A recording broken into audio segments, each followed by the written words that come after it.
Hello everyone, my name is Angie and welcome back to my channel, Angie Rose Nomad. Today I have a video that is going to be a new experience, a new series if you will, and I'm going to briefly explain why I started this before we get into what it actually is. So I have recently decided to place myself on a book buying ban. The other day I got so stressed out because I have so many books around my room. And I was like, I don't know if I'm ever going to read all of these books. You guys know exactly what I'm talking about if you like books and you have a problem collecting books like I do. I do have access to my plethora of books as well as my local library, so we'll see how we go. I predict I might buy some books around Black Friday with all the sales going on. I'm really not going to try and buy anything until that point. We're going to cross our fingers and see how we do with this. I also have a ton of books on my e-reader, so be sure to follow me on Instagram because I will start posting like polls of 3 different books and you guys can pick the book that I read. Thought that would be very fun and also get me into using Instagram more because yeah, I've been so slacking on Bookstagram / Instagram / social media in general, so we're gonna get that fixed. We're also gonna get that fixed. And then while I'm at it, I'm gonna solve world hunger. Are you guys impressed yet? Okay, so I wanted to do a series featuring books that I have. I did try one already. It was an ASMR type video. I realize that not everyone watches that, but I think I'm going to leave those books for like way down the road just so I don't repeat my content. But yeah, we're going to go 7 books in each episode of the series, if you will. And maybe I'll remember some of these books and move them up my priority list higher. I'm also going to be reading off the backs of covers, so if that is something that bothers you, I am terribly sorry, but I really don't remember what this is about.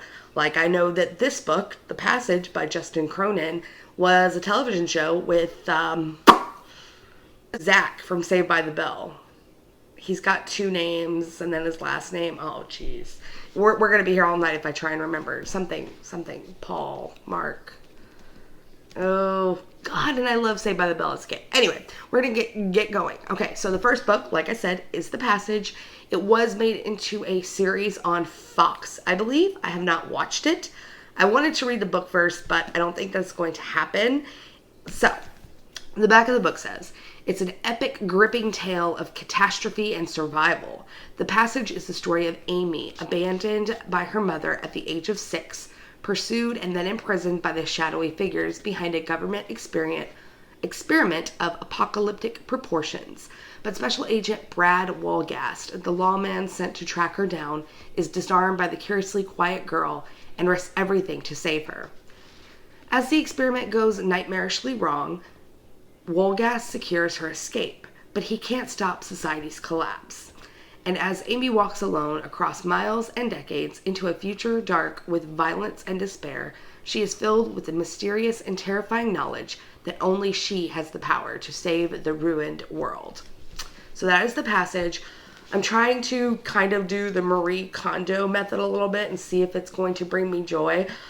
I don't know if that's going to work in this instance. I know I really want to read this. However, I don't want to read it bad enough to move it up the TBR quite yet, especially because it is so big and intimidating, and I'm currently working on Game of Thrones. So we're going to hold off on this one for a little while. Now, speaking of Game of Thrones, I actually got this next book on a recommendation. So I went into a local bookshop a few years ago and I said, I'm really in the mood for something like Game of Thrones, and they recommended this, and it is called Besieged. This is by Rowena Corey Daniels, and it is book 1 of the Outcast Chronicles. So the way that I have my book set up is I have my one bookcase with priority books that I would like to get to sooner rather than later, and then I have my closet shelves, which are books that I would love to get to, but, you know, are second. And then under my bed, I have all my totes of books. And some of them are things that I have already read. Some of them are things that I really want to read, but just not right now. This book, since I have got it, has consistently remained on my bookcase. So it means I want to read it very, very soon. However, it is high fantasy, and like I said, I'm reading Game of Thrones, so I don't know yet. I don't know. I'm thinking maybe around Christmas time. I really like fantasy in December for some reason. So on the back it says, Sorn, the estranged son of a king on the verge of madness, is being raised as a weapon to wield against the mystical words. Half a continent away, his father is planning to lay siege to the celestial city, the home of the Ten, whose word-blood the mundane population have come to despise. Within the city, Emotion, the only mystic to be raised by men, is desperately trying to hold her people together. A generations-long feud between men of the brotherhoods and the women of the sacred sisterhoods is about to come to a head. With war without and war within, can an entire race survive the hatred of a nation? So that is Besieged. I know I probably butchered many, many words in that little blurb, but yeah. So the next 5 books I have to share with you guys are all part of a project that I am planning on completing in October, and it is reading solely thriller mystery type books. I don't really read paranormal things, so I figured I want to get a little spooked out, and I started collecting these books and put them on my bookcase so I'd be ready when the time came. The first, I think, is more of a detective mystery, and it is called Murder in Thrall. This is a new Scotland Yard mystery by Anne Cleland. I actually think I got this book for my mom for birthday or Christmas or something along those lines, and we go back and forth with our books all the time. When she finishes something, she gives it to me. When I finish something, I give or loan to her, and she gave this one to me. I am more of the detective type person than she is, but she said she still enjoyed it. So the back reads, Can London's most elusive killer elude the keen minds of Scotland Yard's most unlikely pair of detectives? Already I am loving that premise. Love unlikely pairings, and I am so missing Strike. I don't know if they've released the newest season yet, but Cormoran and Robin, they get me every time. An Irish redhead of humble beginnings and modest means, Kathleen Doyle is the antithesis of Chief Inspector Michael Sinclair, Lord Acton, the brilliant but enigmatic lord with a knack for solving London's most high-profile homicides. When a horse trainer is found dead at a racetrack, the duo's investigation does little to deter the killer, who continues to strike, leaving them with more questions than answers. Jeopardizing the case are their colleagues at CID headquarters, whose nosing into the nature of Doyle and Acton's after-hours relationship threatens to lay bare the most classified information of all. As the murders pile up, Doyle and Acton uncover something far more sinister than they could have imagined. Now that they know too much, their partnership could be very brief indeed. So yeah, like I said, this is definitely going on my TBR for October, so I will be getting to it soon. I don't think I've ever mentioned what I do with my books after I get done reading them. So after I read a book, it takes about 3 to 4 days where I will have a deep thinking session with myself, if you will, and just ask myself, are you ever going to reread this book? If the answer is no, it goes to the giveaway pile. And if the answer is yes, then it goes in one of the totes specified for rereads in the future. So the giveaway pile can consist of anything like giving it to my local charity shop or donating it to the library, or if I have someone particular in mind, I will give it to them when I see them. And for the past 5 books that I have read, I have managed to enjoy the read and then unhaul them at the end. So we're going to see an unhaul very, very soon. So the next book that I picked up, I actually got for March Mystery Madness and did not get a chance to get to, and it is called The Perfect Mother by Amy Malloy. And it just sounds really, really, really good. I love a good thriller. This sounds like a good thriller. Let's get into the description on the back. A night out, a few hours of fun. That's all it was meant to be. They call themselves the Maymothers, a group of new moms whose babies were born in the same month. Twice a week, they get together in Brooklyn's Prospect Park for some much-needed adult time. When the women go out for drinks at the hip neighborhood bar, they are looking for a fun break from their daily routine. But on this hot 4th of July night, something goes terrifyingly wrong. One of the babies is taken from his crib. Winnie, a single mom, was reluctant to leave 6-week-old Midas with a babysitter, but her fellow May mothers insisted everything would be fine. Now he is missing. What follows is a heart-pounding race to find Midas, during which secrets are exposed, marriages are tested, and friendships are destroyed. 13 days, an unexpected twist. The perfect mother is a true page-turner. I am ready to turn some pages. Let me tell you. Let's go. Then I have another book that I believe I got for March Mystery Madness. I think I got like 3 or 4, but this one is called The Party. This is by Lisa Hall. And it says it was just a party, but it turned into a nightmare. When Rachel wakes up in a strange room the morning after a neighbor's party, she has no memory of what happened the night before. Why did her husband leave her alone at the party? Did they row?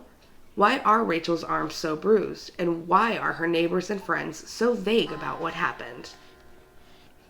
Little by little, Rachel pieces together the devastating events that took place in a friend's house at a party where she should have been safe.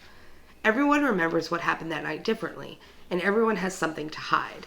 But someone knows the truth about what happened to Rachel, and she's determined to find them. So I really enjoy mystery thriller type books where everyone has a piece to the puzzle and you go along with the main character and try and piece everything together. This sounds like one of those books, so I'm thinking that this will probably be my first October read. Next up, I have a book from my local Goodwill, and that is called Reconstructing Amelia. This is by Kimberly McCreate.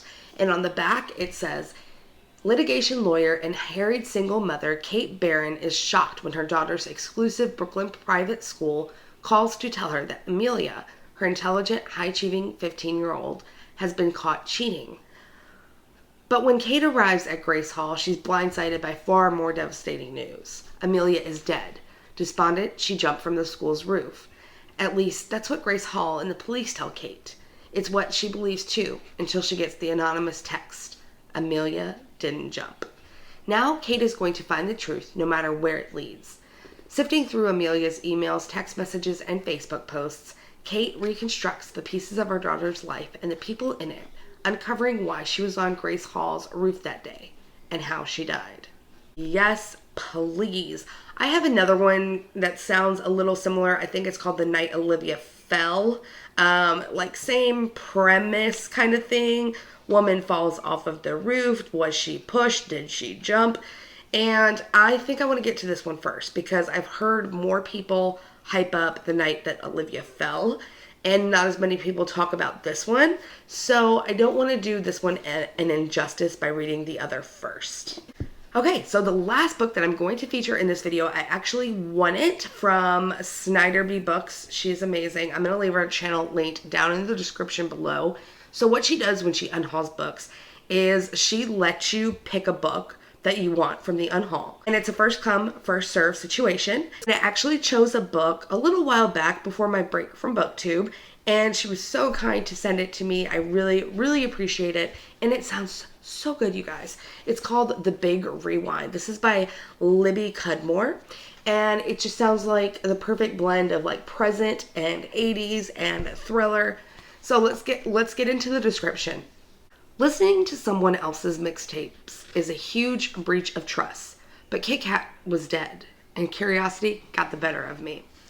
When a mixtape destined for her friend Kit Kat accidentally arrives in Jet Bennett's mailbox, Jet doesn't think twice about it. Even in the age of iTunes and Spotify, the hipster residents of the Barter Street district of Brooklyn are in a constant competition to see who can be the most retro. But when Jet finds Kit Kat dead on her own kitchen floor, she suspects the tape might be more than just a quirky collection of lovelorn ballads. And when Kit Kat's boyfriend, Bronco, is arrested for her murder, Jet and her best friend Sid set out on an epic urban quest through strip joints and record stores, vegan bakeries, and basement nightclubs to discover who the real killer is. However, the further Jet digs into Kit Kat's past, the more she discovers about her own left-behind love life and the mysterious man whose song she still clings to. Like I said, it sounds very, very intriguing, and I will be sure to pick this up in October as well. So let me know what you guys think of this project. I am really excited. I'm hoping that I can find books that I forgot I had, or, hear a description that will immediately jump out at me. I bought all of these books for a reason, and it's just sometimes you have so many books, and with new books being released every single week, it's hard to keep track of what you have sometimes, especially if you have a lot of books like me. As always, I want to thank you guys so much for watching this video. If you liked it, please let me know by giving it a thumbs up and subscribing to become part of the tribe if you have not already. I do post new bookish videos every Sunday, Wednesday, and Friday. I am going to get back into that schedule. So expect to see this face on Friday with my Friday reads. I will see you guys then. Bye.